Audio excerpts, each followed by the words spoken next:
સમાચારમાં આગળ વાત સુરતની તો સુરતના લંબે હનુમાન રોડ પર આગની ઘટના સામે આવી। સમર્પણ એપાર્ટમેન્ટના જે વિસ્તાર હતો ત્યાં આગ લાગી હતી। એક દુકાન અને મકાન આગની ચપેટમાં આવ્યા। ફાયર વિભાગની ટીમે ભારે જહેમત બાદ આગ પર કાબુ મેળવ્યો છે।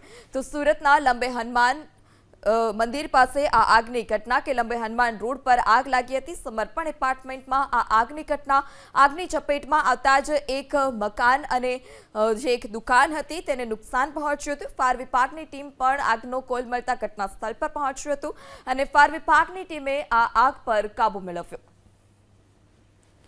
સમાચારમાં આગળ વાત સુરતની તો સુરતના લંબે હનુમાન રોડ પર આગની ઘટના સામે આવી। સમર્પણ એપાર્ટમેન્ટના જે વિસ્તાર હતો ત્યાં આગ લાગી હતી। એક દુકાન અને મકાન આગની ચપેટમાં આવ્યા। ફાયર વિભાગની ટીમે ભારે જહેમત બાદ આગ પર કાબુ મેળવ્યો છે। તો સુરતના લંબે હનુમાન મંદિર પાસે આ આગની ઘટના કે લંબે હનુમાન રોડ પર આગ લાગી હતી। સમર્પણ એપાર્ટમેન્ટમાં આ આગની ઘટના આગની ચપેટમાં આવતા જ એક મકાન અને જે એક દુકાન હતી તેને નુકસાન પહોંચ્યું હતું। ફાયર વિભાગની ટીમ પણ આગનો કોલ મળતા ઘટના સ્થળ પર પહોંચ્યું હતું અને ફાયર વિભાગની ટીમે આ આગ પર કાબુ મેળવ્યો।